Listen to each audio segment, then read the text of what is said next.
All right. We are live for episode. What is this? What episode is this? 8, I think. Eight. Eight! We are Is at it? eight. We are two away from double digits on this Hack and Steven show. Variety 40-minute hour.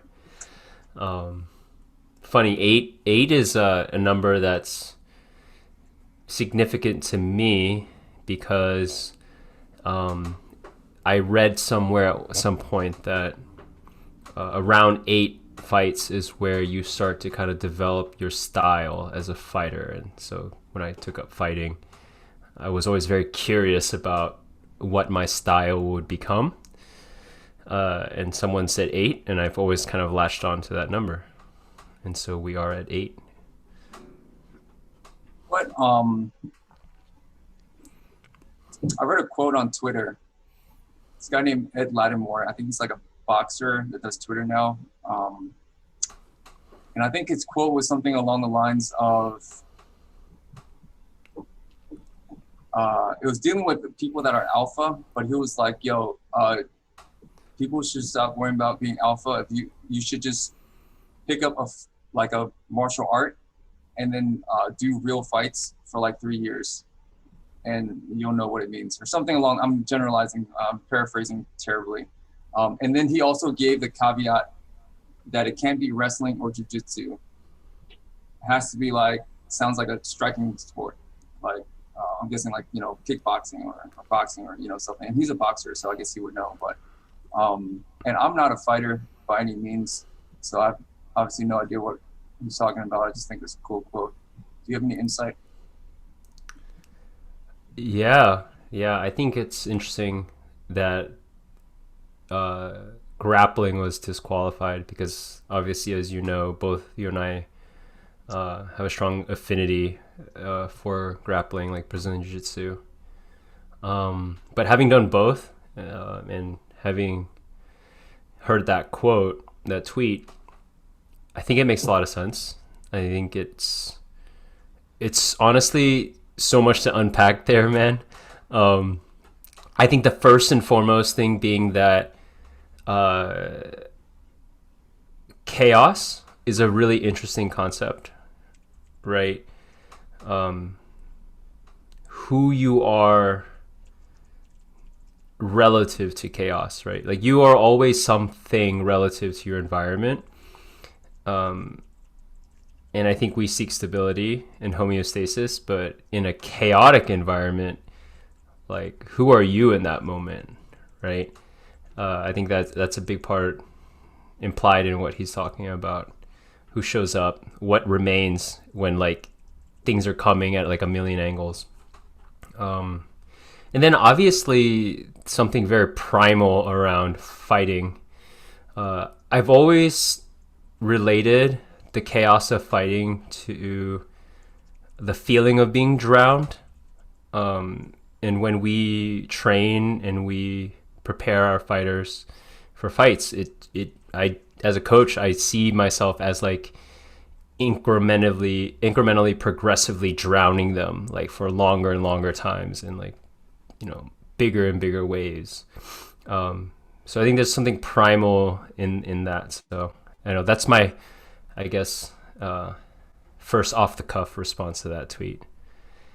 So you're waterboarding your fighters. Oh yeah. Basically, let's take that one out of context, right?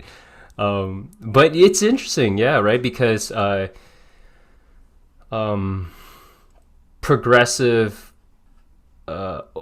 overload, right? Exposure therapy, like just as an expert, knowing how to put someone right at the edge of their growth potential, right? Where not too much, so that they get injured or they regress, but enough that they're really really being stretched and in many times like at periodic intervals like completely almost demolishing whatever framework they would have built, right? And challenging them to rebuild it again. Okay, cool. You like really liked doing things this way. and you felt really comfortable and confident in here. And now we're going to switch it up. And you don't get those things anymore. So yeah, I think that's a big part of what a lot of fight training, or what what we do provide. So Sounds uncomfortable. Yeah, extremely uncomfortable. But again, it's like the discomfort you choose, right? I think literally no animal in the world would choose discomfort. Like, they don't have a prefrontal cortex that tells them like the secondary effect of like taking on discomfort, right? Like, I think humans can like delay that gratification and like kind of like extrapolate it outwards. I mean, maybe play. Animals that have a concept of play is where you get to simulate and maybe understand like a secondary return on something. But yeah, it's quite uncomfortable. No, that's dope, man. Yeah. I appreciate that answer. I think I like how you opened that. It's like you are put into a chaotic environment, and obviously as a human, your goal, like just on a subconscious level, is always to reach a homeostasis where like it's no longer chaos. It's like you have control or perceived control of your environment. Things are where they're supposed to be, and you know what's going on, right? But obviously in a fight, and I've never been in one, a lot of that gets tossed out the window. You're no longer in homeostasis. And I guess even with the fight, of course, there's like rules and stuff like that. You're in a ring, you have a ref, and if we're talking about like a sanctioned fight, but I don't know, like you're forced into flow. Is that a good way to put it? Like, forced into flow? Because I imagine if I got like smacked in the face or some shit, like there's only one thing in front of me at that point, how to not get smacked in the face. Yeah. Again. Yeah, I see where you're going with that, and I wouldn't say flow. I think you're definitely forced into a presence of mind. Like, it's hard to be anywhere else. But I think flow is like a higher order concept, right? Flow comes through a little bit more of mastery. I see. Play, you know what I mean? Yeah. So you're not always flowing when you're in a fight, but you're definitely present. Yeah, and that's right, exactly. And that's where flow is where you want to get to. Mm-hmm. And presence is a prerequisite for flow, but flow doesn't necessarily imply the other way. And so I think what's interesting that I'm thinking about on this, when we're talking about this fighting metaphor too, is the concept of like tunnel vision and attention, as it relates to, we like to talk a lot about like consciousness here, between us, but there's that one theory in psychology that the mind is actually the primary mechanism of the mind is actually to filter out like the massive stimuli, right? Find the signal in the noise, like focus your attention, like the concept of attention. And we can kind of like through different means expand or contract that aperture, right, of our attention and direct it. And what's interesting though is that in a fight, they often say that you get tunnel vision, and that's so true. Having been in a fight, like my first fight, I literally, like the guy looked like he was 20 yards away. I only saw out this little thing. Everything else was blurry. I might as well have been blind to it. And I also couldn't hear anything. So like, in the flight or fight response, I think your body starts to like discard what's unnecessary.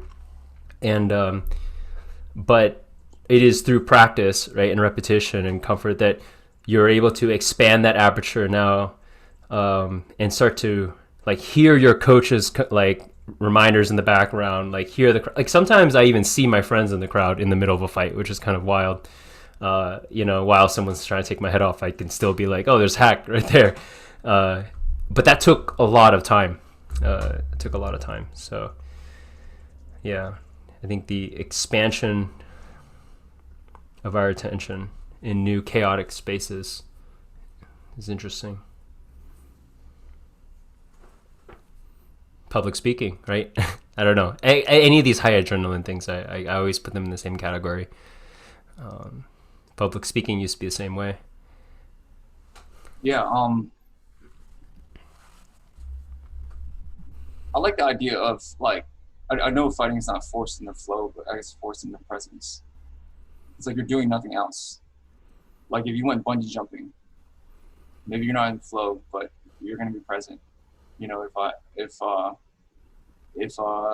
like in my life, if I'm playing flag football and I'm running to catch a fly, you know, when I'm like running my fastest to get past this defender, all while like looking back at my quarterback um to like gauge this ball that's coming like 50 yards down the field and like perfectly time myself to get under the pass and catch it while this other guy's trying to stop me from doing it. There's like a presence there, and perhaps there's a flow there um, after doing that enough times where I don't have to think about it. Mm-hmm. But there's like a, you know, there's like a presence there. There's like a what other activities do you think induce that level of presence or flow? And you know, obviously, I'm assuming a fight does that to like the nth degree. But like, is there anything in your day that you think that naturally induces presence even to like a lower degree, or like a lower, or even induces flow even? I don't know if that's. I don't know. What do you think? Yeah. Well, it's funny because I think the number one example of flow is actually driving. You know, and it's the most accessible example for people because by all measures, driving is an extremely complicated activity, right? But we've just been doing it for so long, and in some way and because we all do it, we're always like pressured up against the entire system, and so I think what's funny is that we're almost too good at driving, and that's why people get distracted and text and do all this kind of other stuff, right? You know who you are, all you people out there. You know, man, shame on you. I definitely, when I'm driving, 90% of my attention is elsewhere. Me too, man. Yeah. On you, knock on wood, if I get in an accident, this podcast is going to be out there, and I'm like, all right, well, probably shouldn't have said that. Yeah. But it's funny because like I as you were saying that and asking me, queuing me up, I wanted to think of like, you know, a really like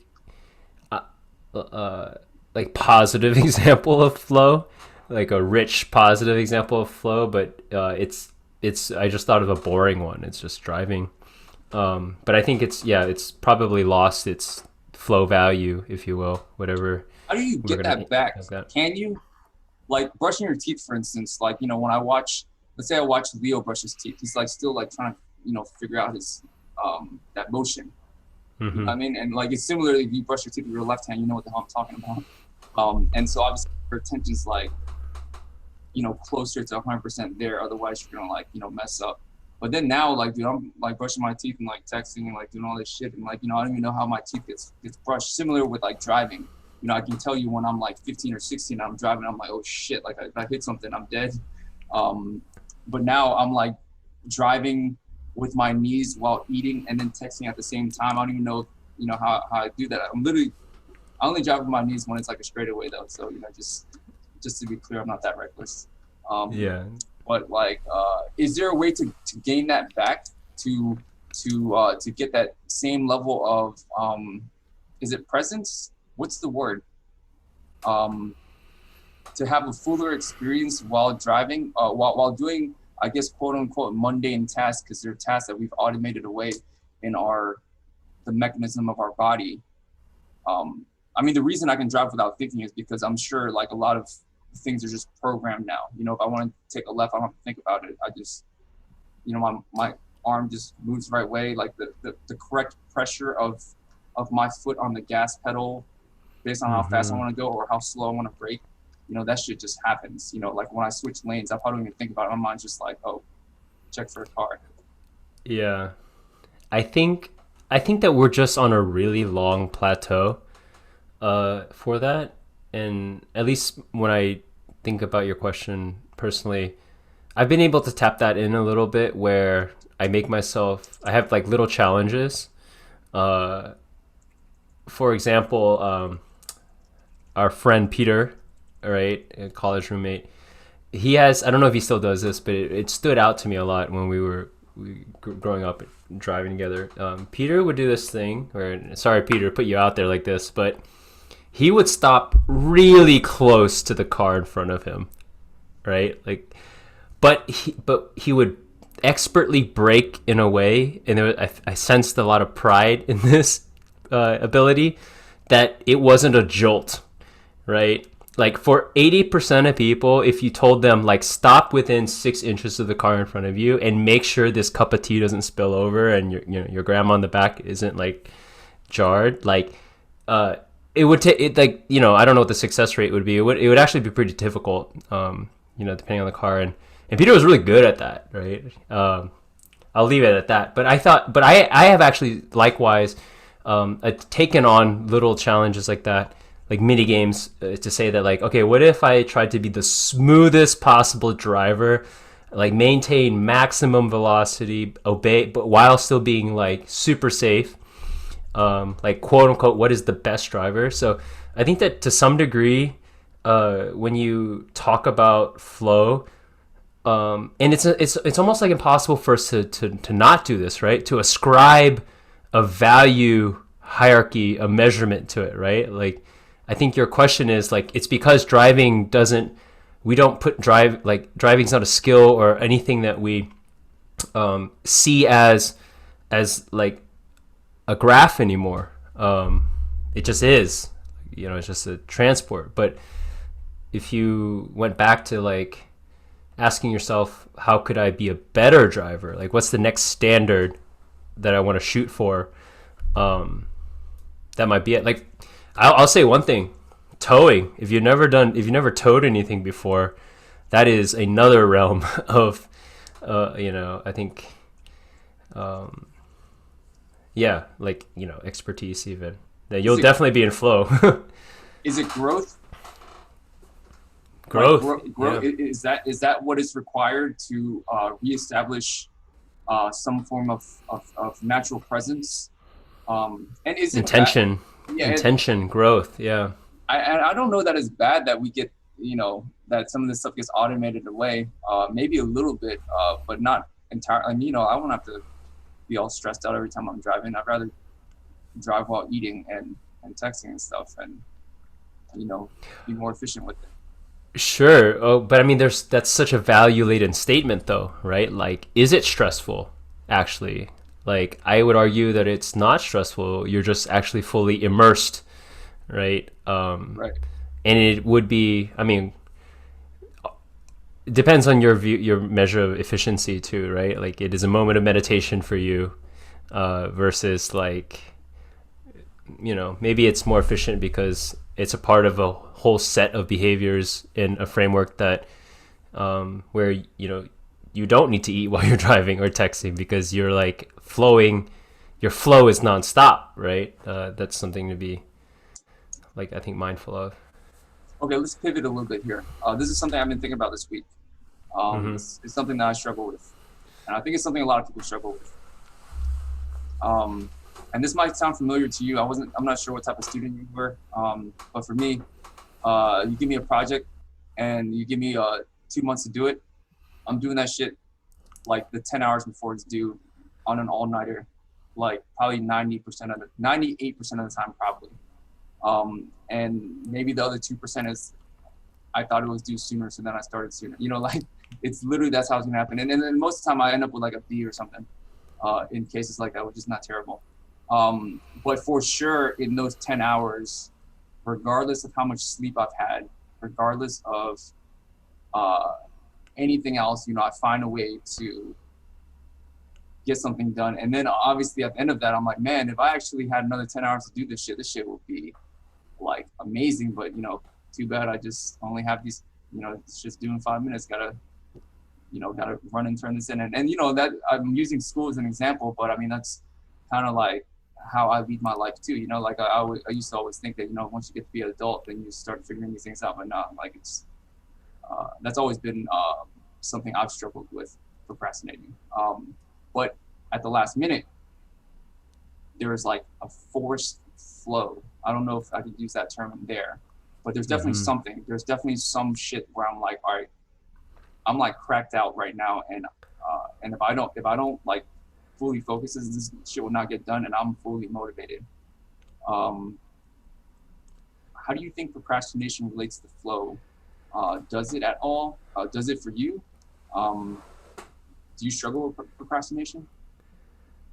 This is a question that's very close to my heart in my life. Yeah, absolutely. And I don't know if this is where we want to pivot the conversation, but just we don't have humor me here. So I am very open about my ADHD diagnosis. It was diagnosed at like 19 at the University Clinic at UVA, and it was such an amazing, thoughtful intake, and I really loved everything, the way it all went down. But it was mind-blowing to me that there was a framework, a words to describe these elements of my experience that I had no idea had been studied or had been described or interacted in this way. And so leaning on that framework, because I think it provides like useful words and concepts to kind of deconstruct problems of motivation and executive function and goal oriented and all that stuff, reward systems, if you will. I think one of the foundational premise of ADHD is that like ADHD folks are basically in a state of persistent chronic understimulation, right? Like the normal stimulation and reward systems that people would otherwise get by doing things that they know they need to do at the time that they need to do it is enough to kind of sustain that engine, right? And kind of generate a kind of a consistent output. And for ADHD folks, that threshold is much lower. So we often seek other ways to find stimulation, right? It's just things that are more interesting, right? To us personally is going to be something that stimulates us. It's going to be things that are new and novel, right? All human brains are hardwired for stimulation. For us, it's kind of like to the nth degree. And obviously the maximum stimulation is urgency, right? Like an actual real consequence, like front and center, front and mind, like the shortest path between 2 points is a straight line, like if this, if A, then B, right? Whereas because with one of the manifested symptoms of ADHD is like time blindness, so we don't often predict things as well, or estimate things as well. So it's not obvious like what the outcome of like procrastination may or may not be, and kind of deferring that. So I think that 100% yes, like when urgency is knocking at the door, like something snaps and clicks, and I think it's an absolute flow state, speaking from personal experience. I don't understand some of the heroic like last minute Hail Marys that I've done in my life, and I'm sure you're smiling because I think it's very relatable. But yeah, I think absolutely. Just speaking from anecdotal personal experience, and it's also interesting because the game is different, right? Going back to the concept of games, the consequences for our actions, the things that we do or don't do, are completely different. It's not as much life or death anymore. It's not as obvious. It's not as in our face.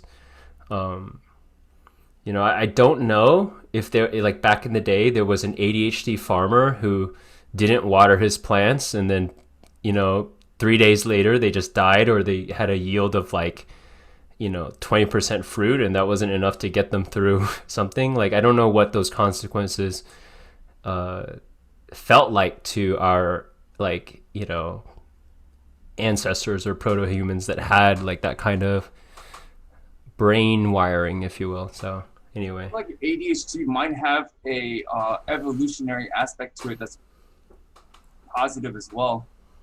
If I can think of some of my key strengths, it's that I get naturally interested in a lot of different things, which obviously sucks if you're trying to sit down and focus on something. But the fact that, I get my hands on a bunch of different things, if you want to ask me a question about something that's like general about everything, I can kind of like make like some connections that other people might not have made. And perhaps in our society, in a 9-to-5 society, when it's about productivity and it's about, hey, like, I need you to get this done by 5 p.m. today, because our P&Ls depend on it. Perhaps that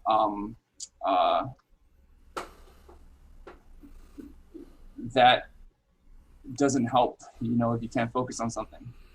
But maybe in other settings, having ADHD, I can definitely see some positives. You know what I mean? I know, and it's interesting. We both got diagnosed around the same time. I was probably like 20 at the time, and I got diagnosed at UVA too. Probably was in unison with when I had to do my 30-page senior thesis that I never would have gotten done without a lot of Adderall.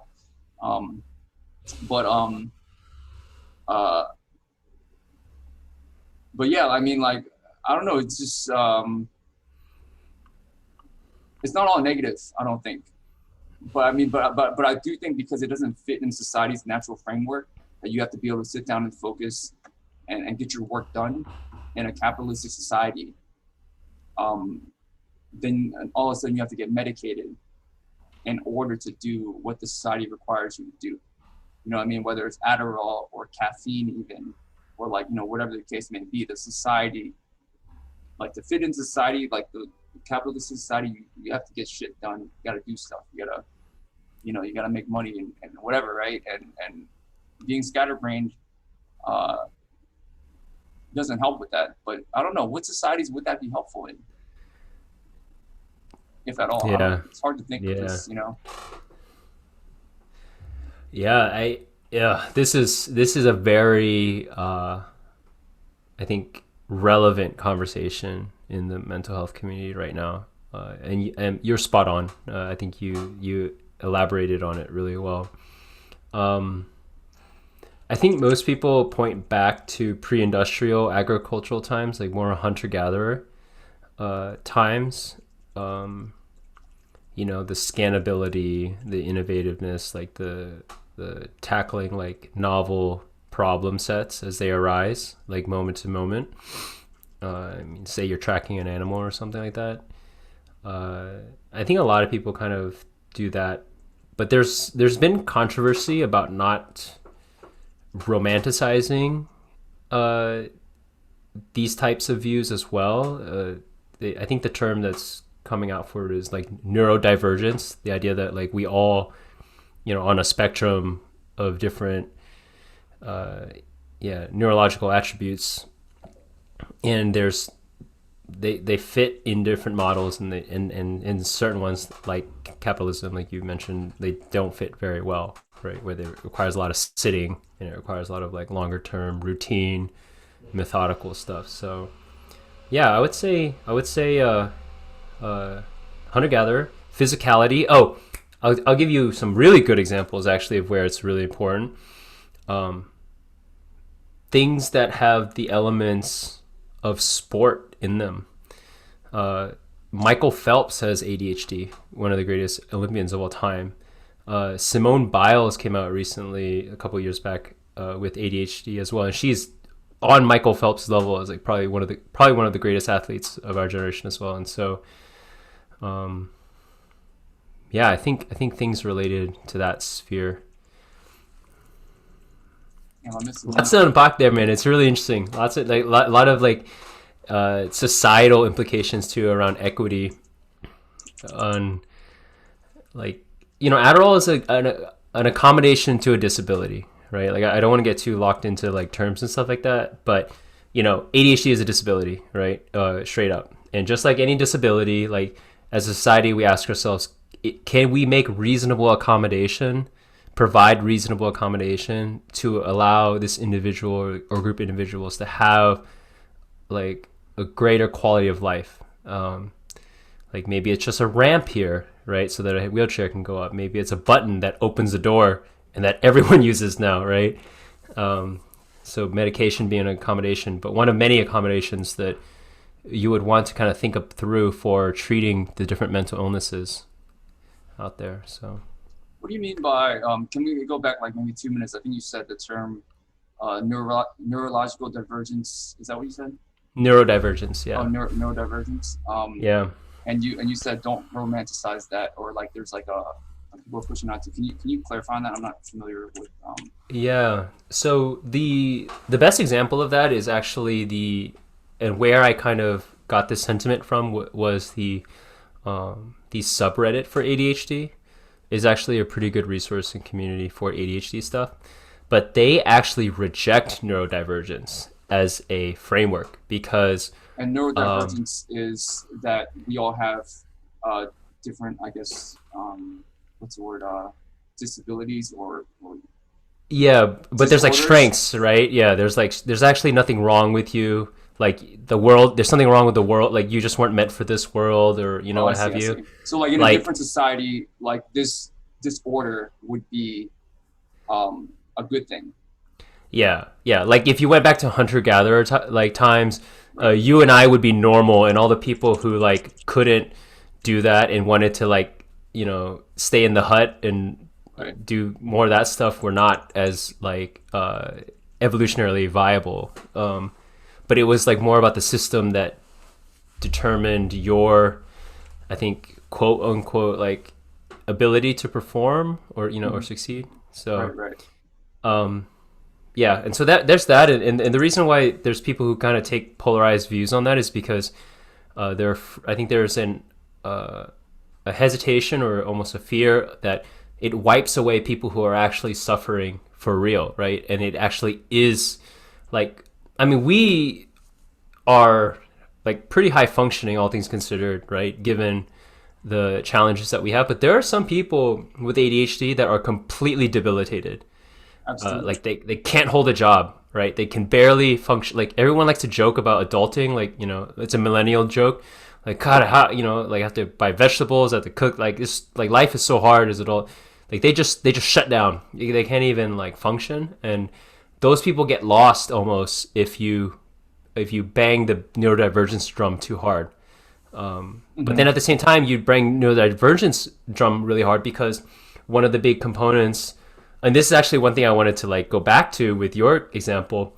One of the big components of all mental illnesses is shame, right? A big part of a treatment plan for people in helping them through this is realizing that getting a healthier relationship with their habits and behaviors and not being ashamed for it.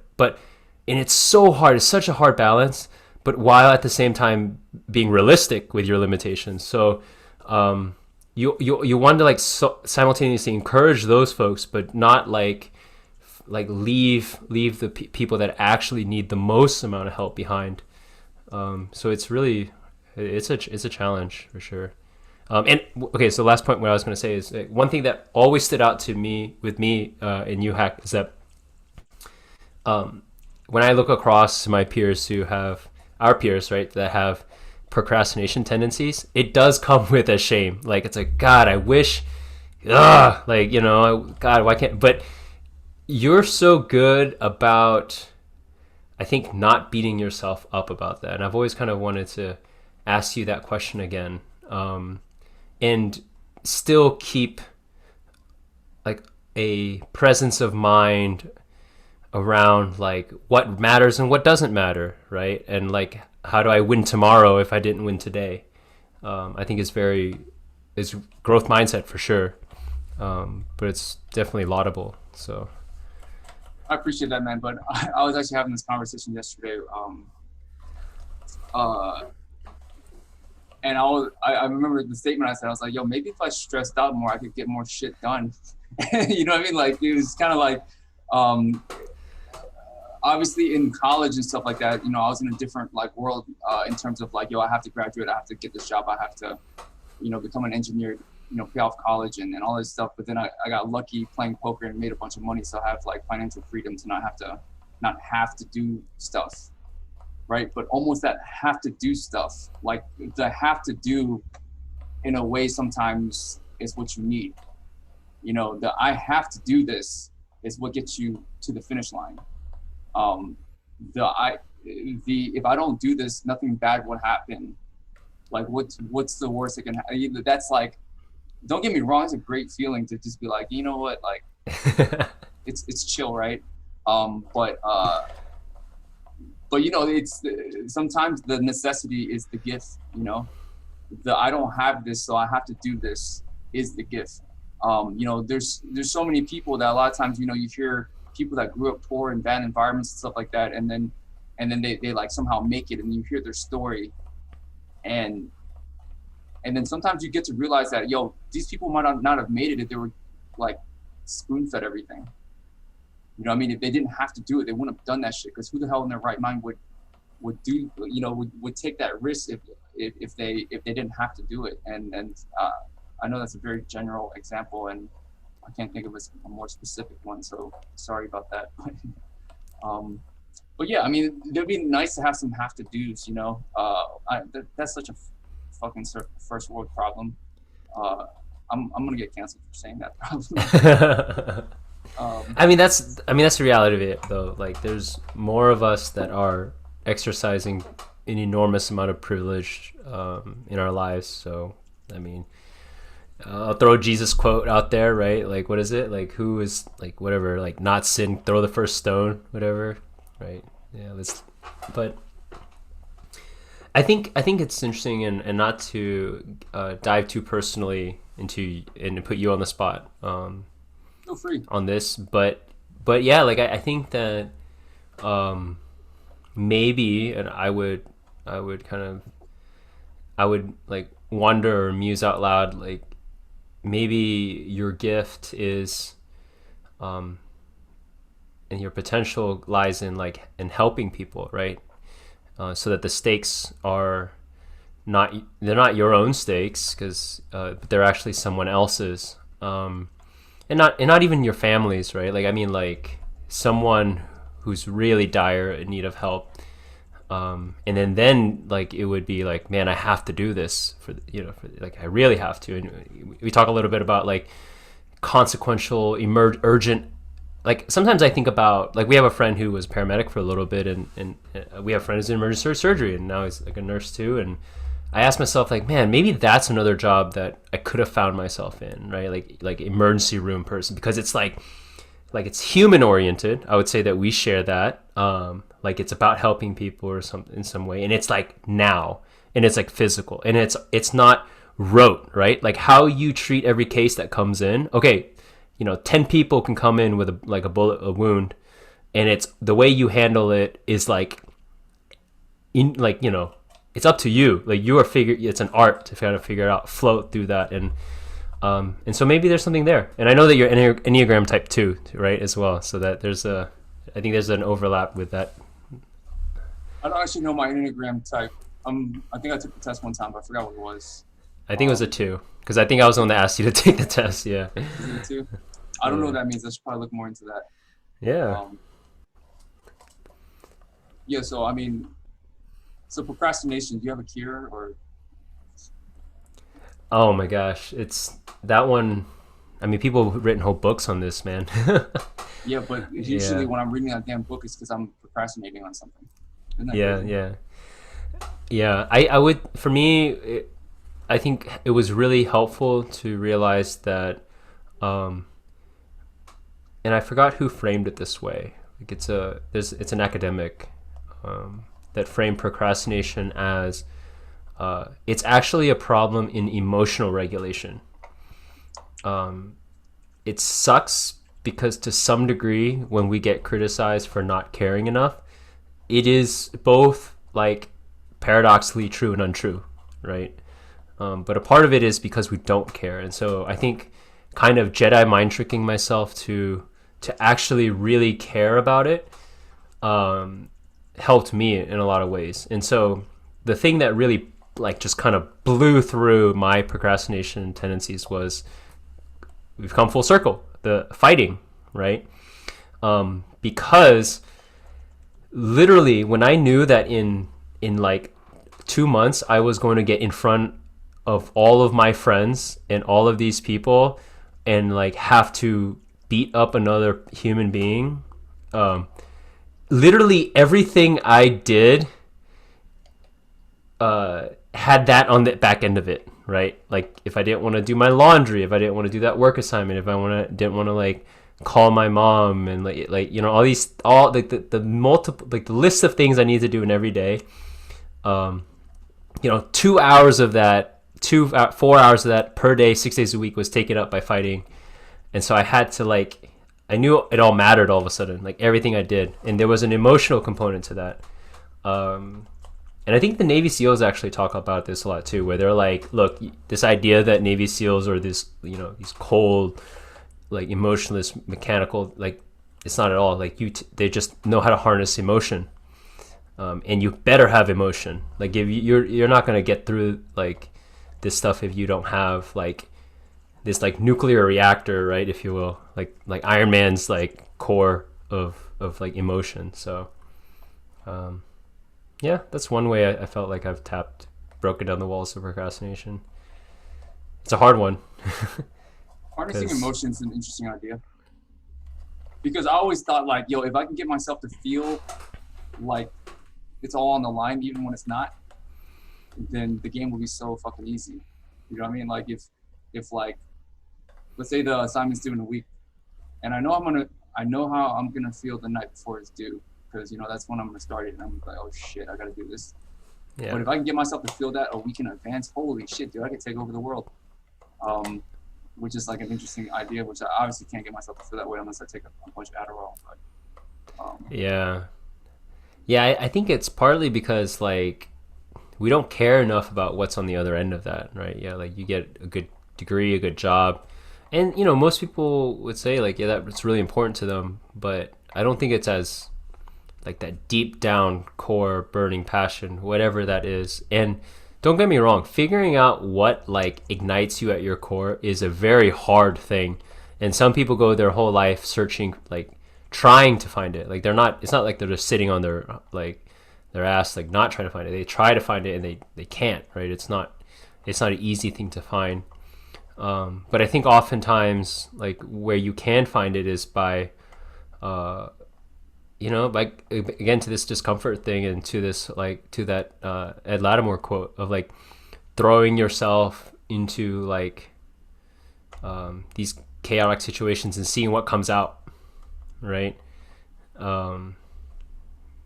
You know, and you do that enough, like what remains is your core. So yeah, very passionate about this, as you can tell. That's a cool idea. I like talking about procrastination. I think I do it. I'm like one of the people I know that procrastinates the most, but I know everyone does it to some degree. I mean, I don't know that for sure, but I think most people on some level procrastinate, and it's just an interesting like idea to talk around. And I think the idea of getting yourself to care and figuring out what ignites you at your core, that's a big one. You know, that's like a purpose-driven question. Like, what is your purpose, and how do you care about it so much that it's like the only thing that matters?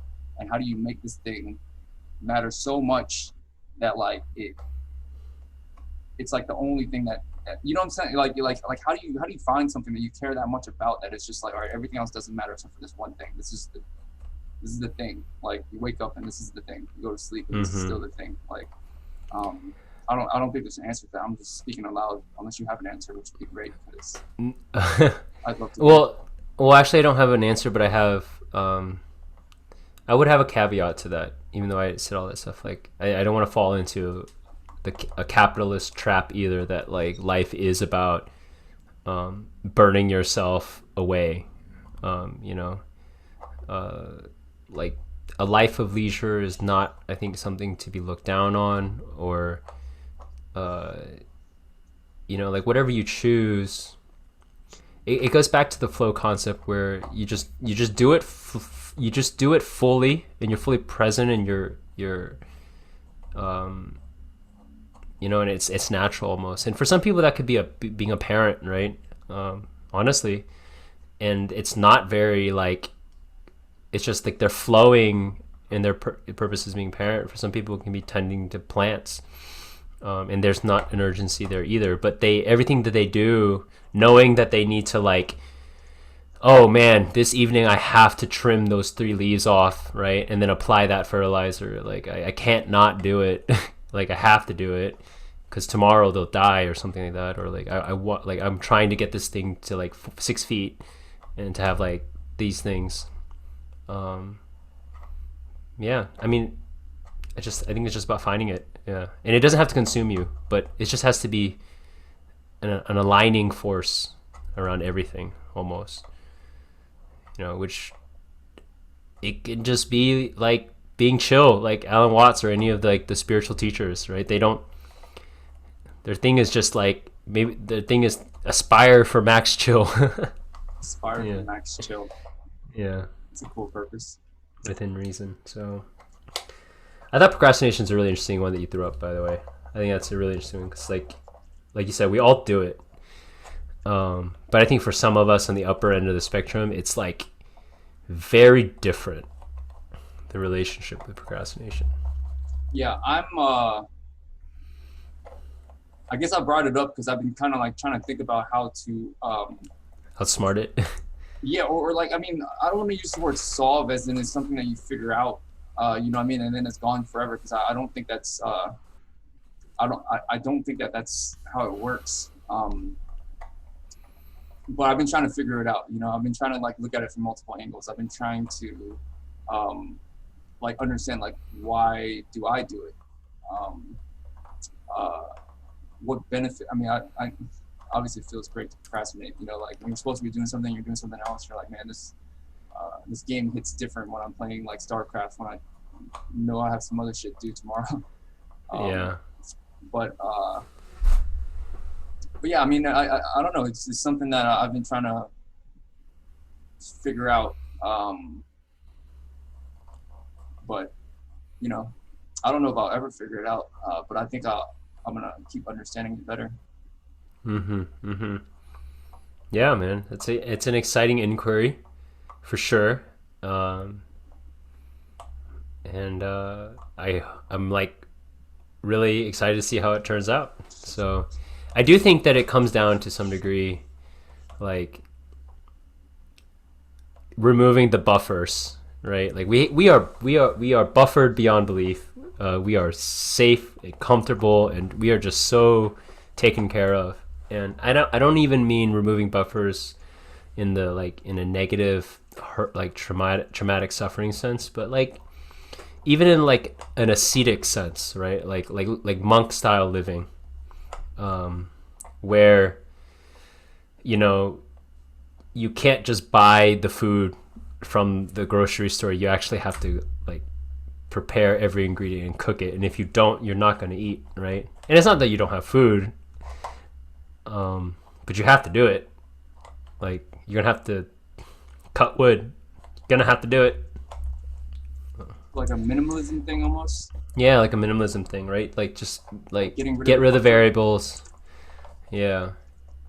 I kind of pitched the idea to you too, like on my birthday this year, the idea of like maybe trying one of those like backpacking, like 4-day, 5-day stuff where you're really just in it, surviving with just literally all you have. And I know that you mentioned that your sister Mimi was interested in like the Appalachian Trail stuff, but I think things like that are good too, because you can't really procrastinate on that stuff. Like there's rain in the forecast.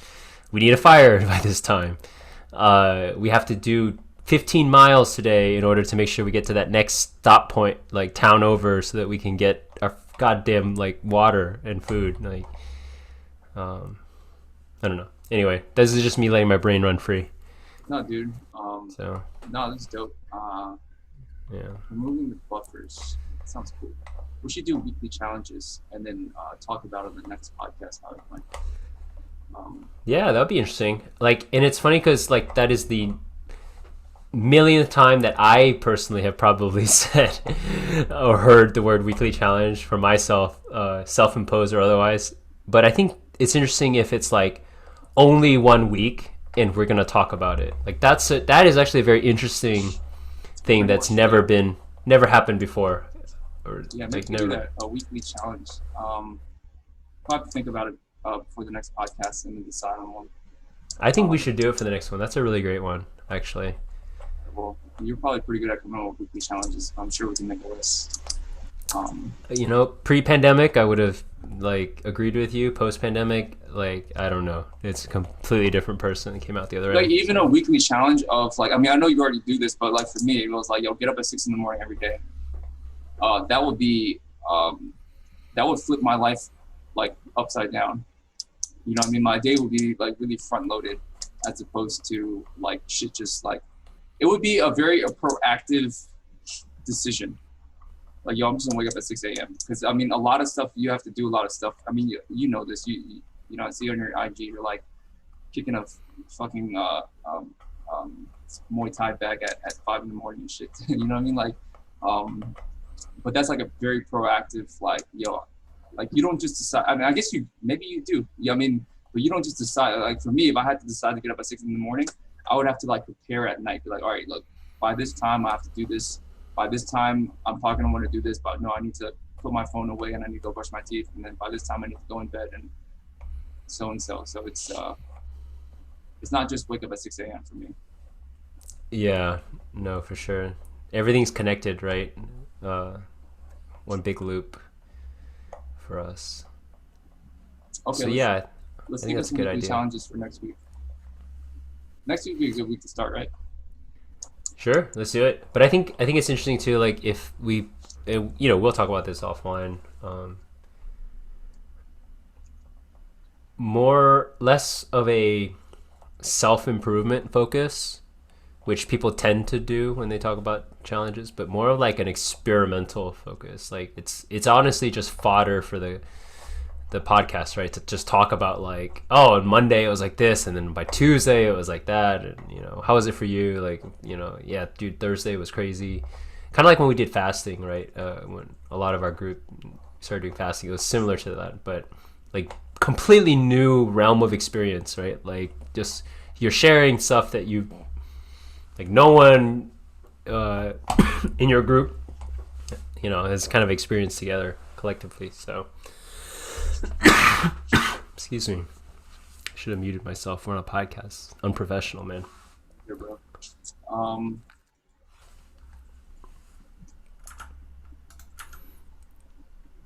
I feel like this conversation been pretty good today.